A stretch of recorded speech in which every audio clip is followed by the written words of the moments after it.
Assalamualaikum warahmatullahi wabarakatuh. Pak Ibu, kembali lagi dengan saya di channel saya. Nah, kali ini saya mau sedikit sharing tentang aturan yang baru-baru ini beredar, yaitu tentang Peraturan Menteri Pendayagunaan Aparatur Negara dan Reformasi Birokrasi Republik Indonesia, atau kita sebut dengan Permen PAN RB nomor 21 tahun 2024, yaitu tentang jabatan fungsional guru. Ya, jadi surat ini itu baru beredar sekitar tanggal di bulan Agustus ini ya, yaitu tertanggal 23 Desember, jadi beberapa hari yang lalu. Ini khusus sebenarnya untuk membahas terkait dengan jabatan fungsional guru. Ya, tetapi ada poin-poin penting yang akan saya sampaikan, di mana ini juga kalau menurut saya dari hasil dari apa yang saya baca, baik itu di aturan ini maupun di informasi yang ada di mana, yang ada di media cetak di internet ya, misalnya seperti media ini ya, saya tunjukkan dulu Bapak Ibu. Nah, yang ini ya salah satunya, di mana di sini menyebutkan bahwa jabatan pengawas sekolah itu dihapus oleh Kemenpan RB,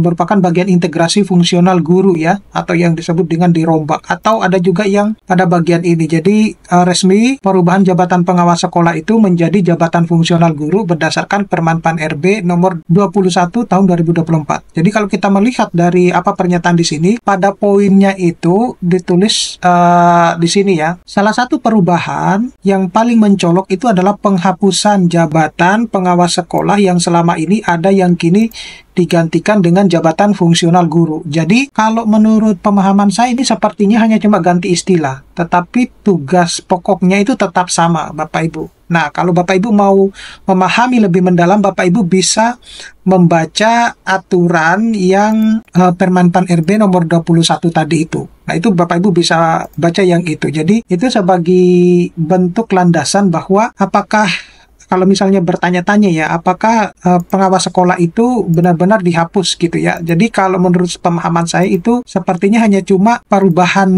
nama saja kalau menurut pemahaman saya gitu ya. Jadi Bapak Ibu bisa meng-cross check kembali di sini. Nah, tetapi apa inti poin yang akan saya sampaikan di sini ya, nanti saya akan meng-highlight beberapa informasi di sini. Yang perlu Bapak Ibu pahami itu bahwasanya aturan ini itu mengatur ulang jabatan fungsional, termasuk penggabungan pengawas sekolah, penilik pendidik non-formal, dan pamong belajar ke dalam jabatan fungsional guru. Nah, kalau kita berbicara tentang integrasi jabatan, tujuan sebenarnya integrasi jabatan itu adalah untuk meningkatkan efisiensi dan efektivitas pengelolaan pendidik dan tenaga pendidik di berbagai jenjang pendidikan, misalnya seperti PAUD, kemudian pendidikan dasar, hingga menengah. Nah, jabatan fungsional seperti pengawas dan pamong belajar itu digabung menjadi satu jabatan, yaitu disebut sebagai guru fungsional Bapak Ibu. Jadi seperti yang saya bilang tadi, itu hanya cuma istilah saja, kalau menurut saya itu hanya cuma berubah. Kemudian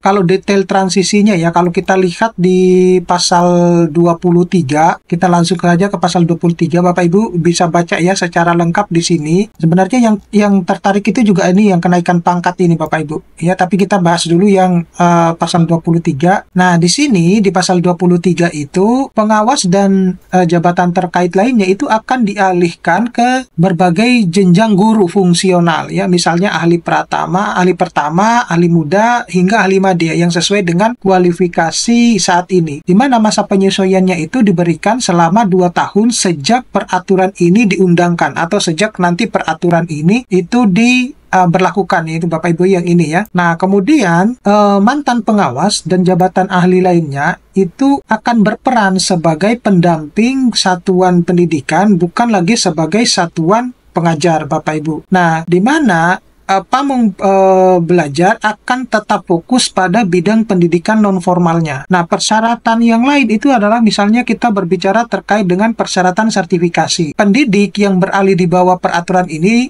wajib memiliki sertifikasi pendidik dalam waktu 2 tahun Bapak Ibu. Kemudian pendidik yang bersertifikasi itu berhak mendapatkan tunjangan profesi guru atau TPG. Nah, yang lebih menarik Bapak Ibu ya, di bagian apa yang sudah saya highlight ini tentang terkait dengan kenaikan jabatan ya, kenaikan pangkat gitu ya. Nah, kalau kita lihat di sini di pasal 19 itu kenaikan pangkat itu satu tingkat lebih tinggi dapat diberikan dan dipertimbangkan apabila telah memenuhi paling sedikit angka kredit kumulatif kenaikan pangkat. Nah, dalam hal guru telah memenuhi angka kredit kumulatif untuk kenaikan pangkat bersamaan dengan kenaikan jenjang dan memenuhi kualifikasi kompetensi pada jenjang yang akan diduduki, namun belum tersedia lowongan pada jenjang jabatan yang akan diduduki. Maka guru dapat diberikan kenaikan pangkat satu tingkat lebih tinggi setelah mengikuti dan lulus ujian kompetensi Bapak Ibu. Berikutnya, guru yang memiliki penilaian kinerja dan keahlian yang luar biasa dalam menjalankan tugas jabatannya dapat diberikan penghargaan berupa kenaikan pangkat istimewa. Nah, guru yang bertugas di daerah khusus ya, khususnya untuk daerah-daerah khusus ini atau daerah tertinggal Bapak Ibu, itu akan memperoleh kenaikan pangkat rutin secara otomatis dan kenaikan pangkat istimewa sebanyak 1 kali. Kemudian angka kredit kumulatif sebagaimana dimaksud pada ayat 1 dan mekanisme kenaikan pangkat dan kenaikan pangkat istimewa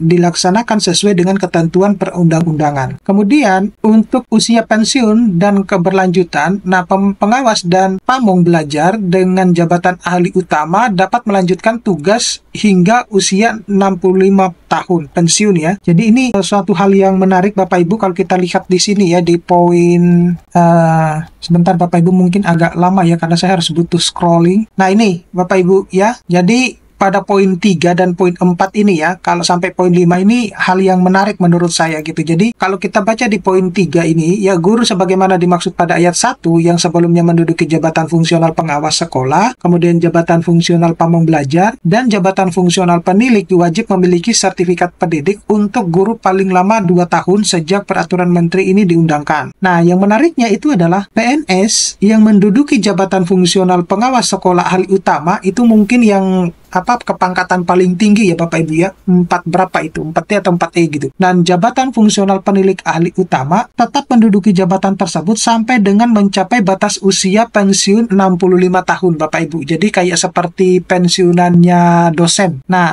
tugas mereka itu tetap sebenarnya berfokus pada pendampingan satuan pendidikan sesuai dengan jabatan guru fungsional. Nah, angka kredit yang sudah diperoleh dari jabatan sebelumnya ini akan disesuaikan ke jabatan guru fungsional agar tidak kehilangan poin profesionalnya. Nah, penyesuaian ini dilakukan sesuai dengan kebutuhan jabatan fungsional. Nah, PNS sebagaimana yang dimaksud pada ayat 4 ini tetap melaksanakan ketentuan untuk PNS yang menduduki jabatan fungsional guru ahli utama yang diberi penugasan sebagai pendamping satuan pendidikan. Nah, jadi kalau kita baca secara keseluruhan, saya merasa bahwa istilah pengawas sekolah itu dihapus hanya pada namanya saja. Nah, sementara sebagian besar tugasnya itu tetap berjalan di bawah jabatan gurunya. Nah, kemudian ini tentunya menjadi bukan berarti kita membingungkan ya Bapak Ibu ya. Istilahnya saja yang berubah-berubah ya, tetapi tugasnya tetap sama. Oke, mudah-mudahan ini bisa bermanfaat buat Bapak Ibu. Nanti kita bisa ketemu pada video-video berikutnya. Oh iya Bapak Ibu, nanti kalau Bapak Ibu butuh yang namanya e-book, kemudian ada modul PPG, kemudian ada template PowerPoint untuk kebutuhan mengajar, Bapak Ibu bisa mengklik di link di deskripsi dari setiap video saya. Terima kasih, saya akhiri. Assalamualaikum warahmatullahi wabarakatuh.